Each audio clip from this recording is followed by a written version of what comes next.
امام اعظم حنیفہ رحمۃ اللہ علیہ کے دور میں ایک شخص سے حاکم وقت ناراض ہوا اور اس نے آرڈر دیا کہ اگر تم میری سلطنت سے آج غروب آفتاب سے پہلے نہ نکلے تو تمہیں قتل کر دیا جائے گا۔ اور وہ بڑا پریشان، اس وقت کے لوگ جب پریشان ہوتے تھے نا تو پھر ان کو امام اعظم رحمۃ اللہ علیہ نظر آتے تھے۔ تو امام صاحب کی خدمت میں حاضر ہوا کہ حضرت میں پہنچ نہیں سکتا سرحدوں پر، اور آرڈر ہے کہ اگر غروب آفتاب سے پہلے مجھے ملک میں دیکھا گیا تو قتل کر دیا جاؤں گا۔ فرمایا اچھا تو جا اللہ کے گھر مسجد میں جا کے بیٹھ جا،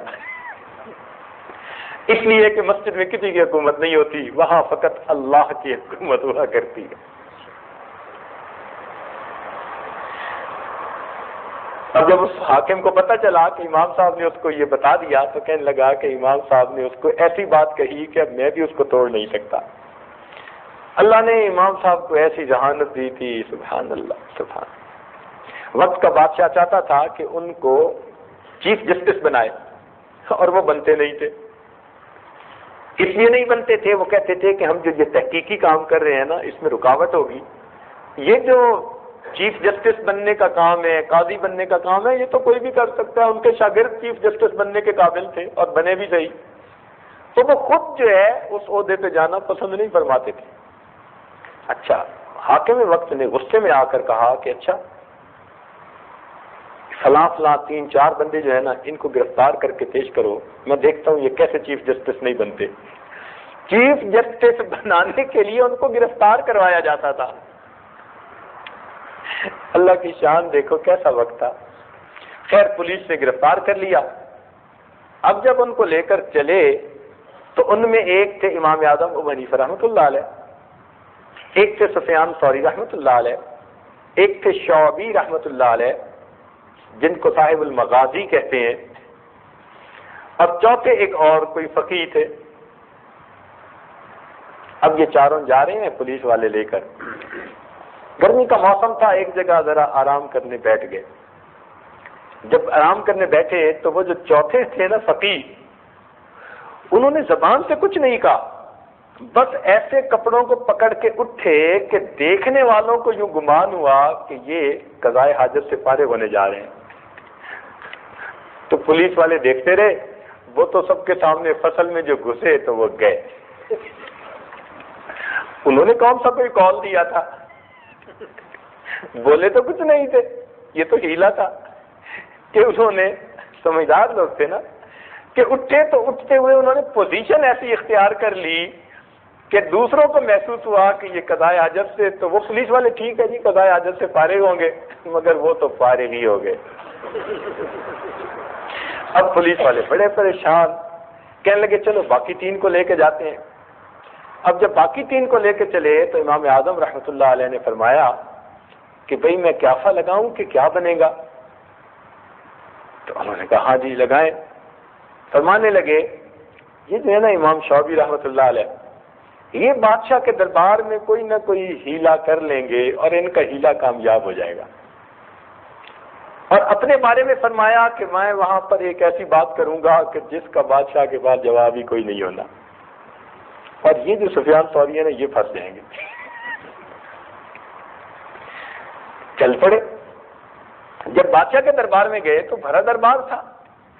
اب امام شعبی رحمۃ اللہ علیہ نے کیا کیا کہ وہاں جاتے ہی بادشاہ سے جا کے مصافحہ کیا، بادشاہ سلامت، کیا حال ہے، آپ ٹھیک ہیں، خیریت ہے، اور آپ کے بیوی بچے ٹھیک ہیں، اور گھر اور محل کے خادم اور خادمائیں سب ٹھیک ہیں، اور آپ کے گھوڑے بھی ٹھیک ہیں، اور آپ کے گدھے بھی ٹھیک ہیں۔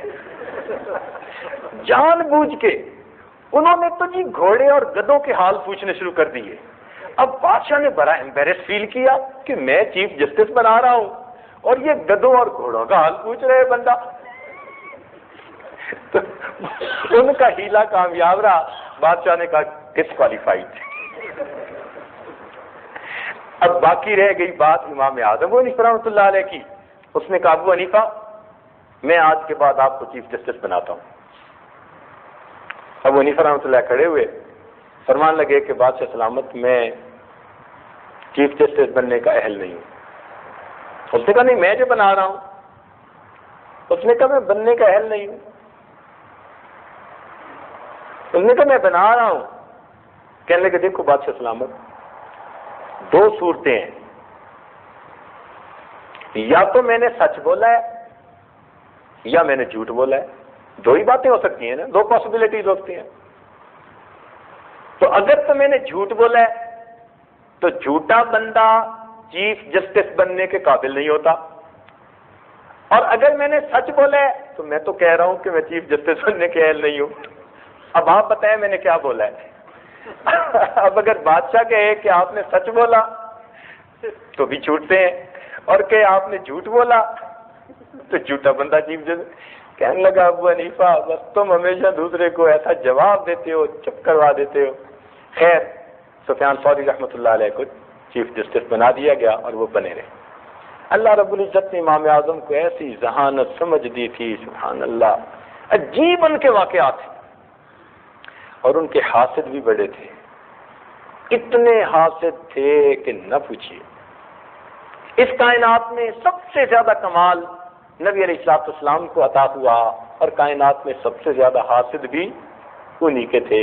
وَمِن شَرِّ حَاسِدٍ إِذَا حَسَدَ. جتنا کوئی صاحب کمال ہوتا ہے اتنے ہی لوگ اس کے حاسد ہوا کرتے ہیں.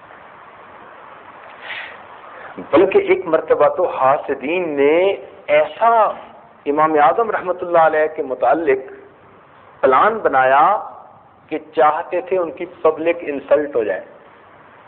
کیا کیا کہ امام صاحب رات کو دیر تک فقہ کے مسائل جو تھے ان میں غور و خوض کرتے رہتے اور پھر واپس آتے. انہوں نے کیا کیا کہ جس راستے پہ آتے تھے وہاں کوئی بیوہ عورت رہتی تھی، جوان العمر تھی مگر بیوہ تھی.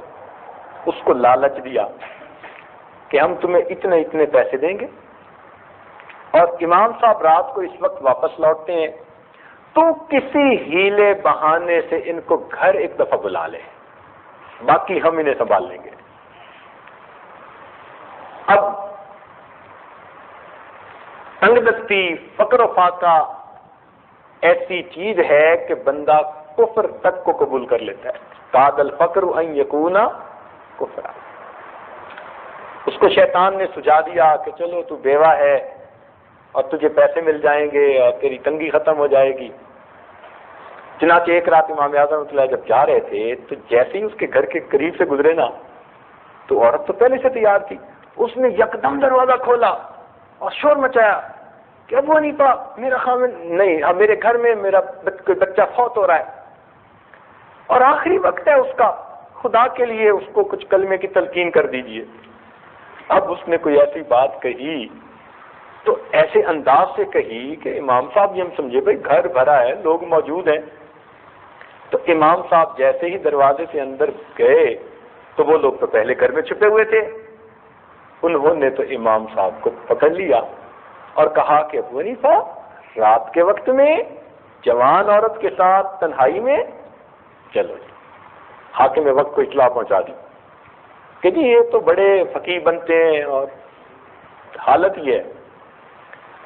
حاکم وقت نے ان کو کہا کہ یہ بڑا کیس ہے، اب میں سو رہا ہوں، صبح دیکھوں گا.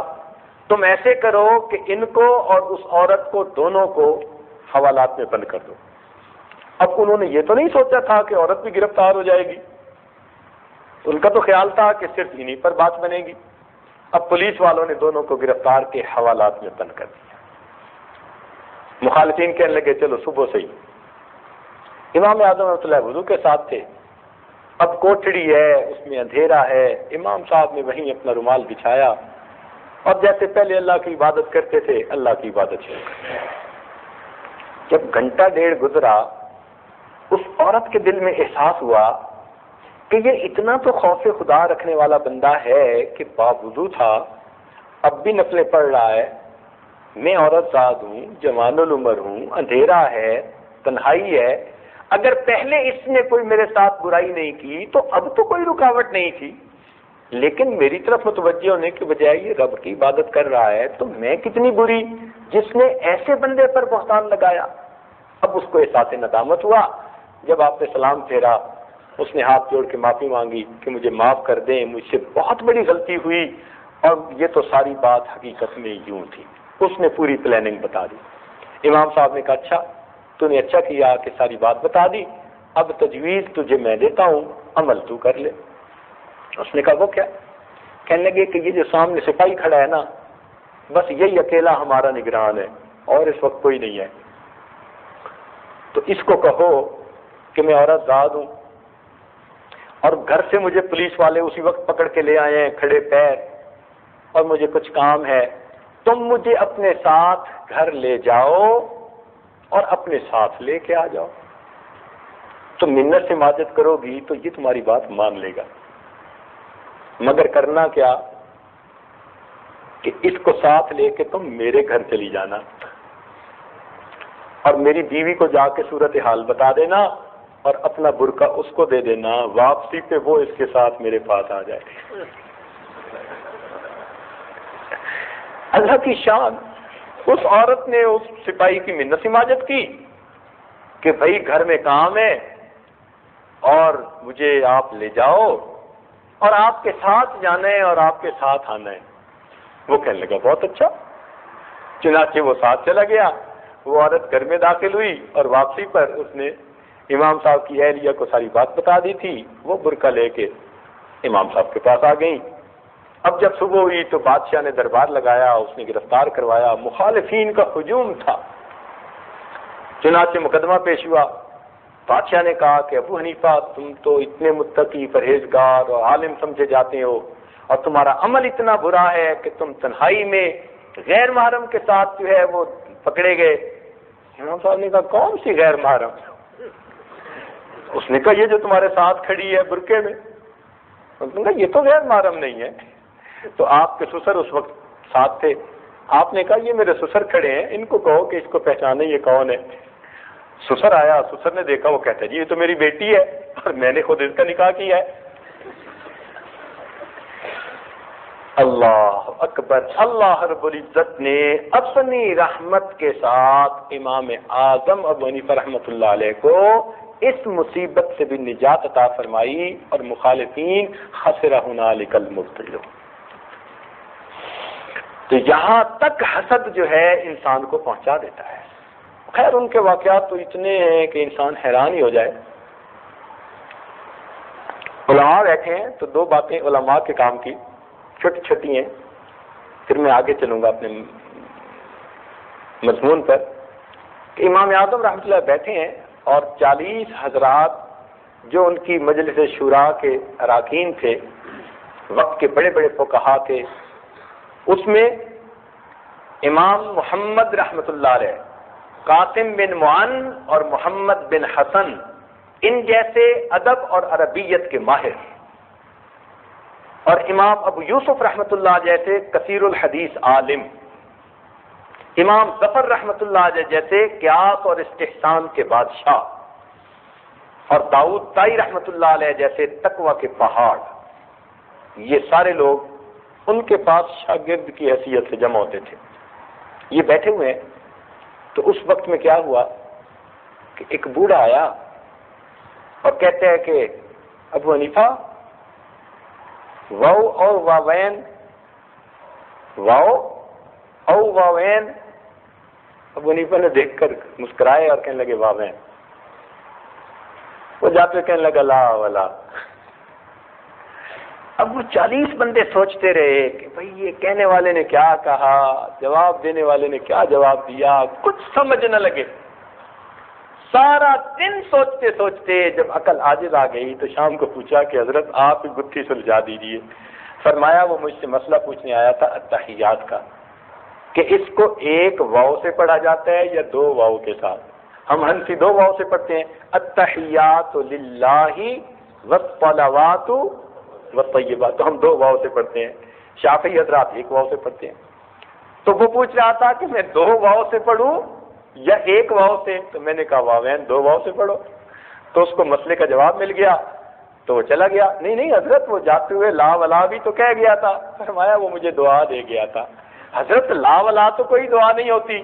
کہنے لگے وہ کہہ گیا تھا ابو حنیفہ اللہ تعالیٰ تیرے علم کو شجر طیبہ کی مانند بنائے، لا شرقیت ولا غربیہ۔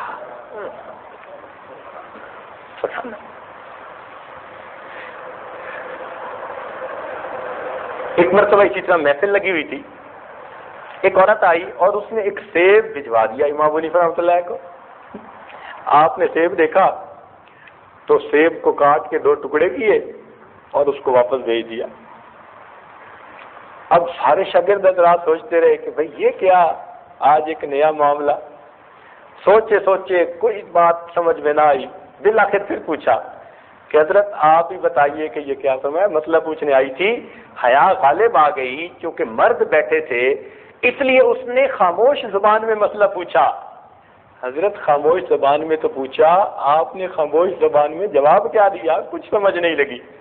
فرمایا وہ حیض کا مسئلہ پوچھنے آئی تھی اور اس نے مجھے سیب دکھایا. ایک طرف سیب گہرا سرخ تھا اور دوسری طرف بالکل ہلکا زرد رنگ تھا.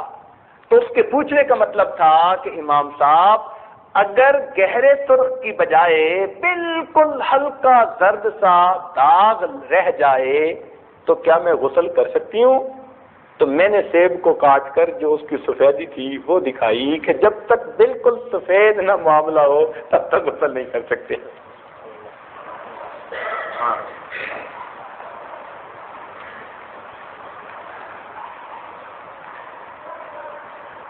امام اعظم رحمۃ اللہ کے زمانے میں ایک چور تھا، اس نے نکاح اور طلاق کے مسائل سیکھ لیے تھے. ہم اسے طالب علم کیوں کہیں بھائی؟ وہ چور تھا لیکن اس نے مسائل سیکھ لیے تھے.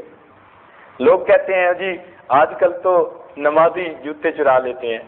بھائی یوں نہیں کہنا چاہیے، آج کل تو چور بھی نمازی بن گئے ہیں. وہ چور ہوتا ہے بیسیکلی لیکن نماز پڑھ لیا کرتا ہے، سمجھے نا. تو اس نے نکاح طلاق کے مسائل، چنانچہ ایک بوڑھے میاں بیوی تھے، ان کے گھر وہ آیا اور آ کے اس نے ان کا سارا سامان لپیٹا. میاں بیوی کو باندھ دیا بستروں پہ اور سامان لپیٹا اور لپیٹ کے جب جانے لگا تو بوڑھے میاں نے اس کو پہچان کے کوئی بات کر دی. تو اس کو پتہ چل گیا کہ اس نے تو پہچان لیا ہے. وہ جناب چھری لے کے آ گیا.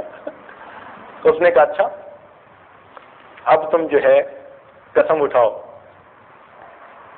کہ اگر تم میرا نام کسی کو بتاؤ گے تو تمہاری بیوی کو 3 طلاق. اور کلہ کی قسم اٹھوائی.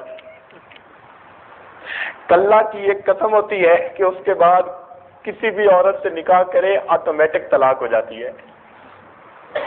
تو ایک عجیب قسم ہے، اللہ بچائے. کلما، تو کلما کی اس نے قسم کھا لی. اب جب کلما کی قسم کھا لی اور کہہ دیا کہ بتاؤں گا تو بیوی کو طلاق دو. اب خیر صبح ہوئی، اب کسی طرح کوئی آیا، اس نے آ کے ان کو تو کھول دیا. اب خامد ڈرے کہ بھائی اگر میں نے بتا دیا تو بڑھاپے کی لاٹھی ہے یہ بھی گئی، مال تو ویسے گیا، یہ ہے خدا کی بندی یہ بھی گئی. تو بڑھاپے میں بیویاں بڑی پیاری ہوتی ہیں، ذرا بوڑھوں سے پوچھ کے دیکھو.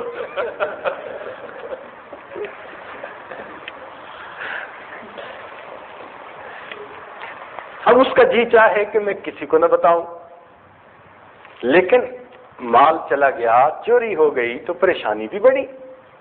اب سوچے کیا کریں. بیوی نے کہا ایسا کرو امام اعظم کے پاس چلے جاؤ اور وہاں جا کر تم صورتحال بتا دو، بندے کا نام نہ بتانا، وہ کوئی نہ کوئی تجویز بنا لیں گے. وہ کہنے لگا بہت اچھا. چنانچہ وہ امام اعظم کے پاس آیا، اس نے پوری تفصیل بتا دی. حضرت نے فرمایا اچھا بھائی مجھے بالکل اس کا نام نہ بتانا. اس نے کہا جی نہیں بتاؤں گا. کہنے لگے میں پوچھوں بھی تو نہ بتانا. انہوں نے کہا نہیں بتاؤں. کہنے لگے بالکل نہ بتانا. خوب پکا کر دیا. فرمایا اچھا.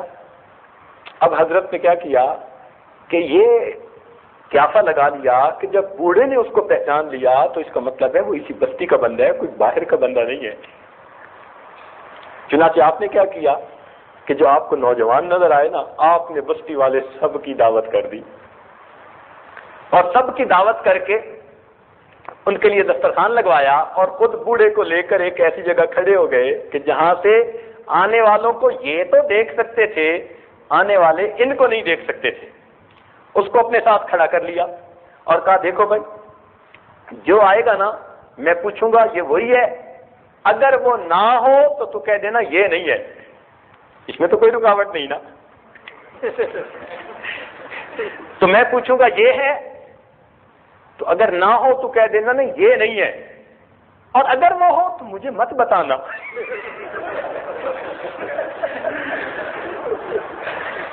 مجھے نہ بتانا، بالکل نہ بتانا. چنانچہ وہی حال ہوئی. ایک ایک بندہ آتا گیا، حضرت پوچھتے یہ ہے، وہ کہتا نہیں یہ تو نہیں ہے، وہ کہتا یہ ہے، اور جب وہ آیا تو وہ چپ. خاوند اچھے موڈ میں تھا اور بیوی ذرا ٹھیک نہیں تھی. تو خاوند نے بہت بیوی کو منانے کی بات کرنے کی کوشش کی، اس نے کوئی ریسپانس نہ دیا.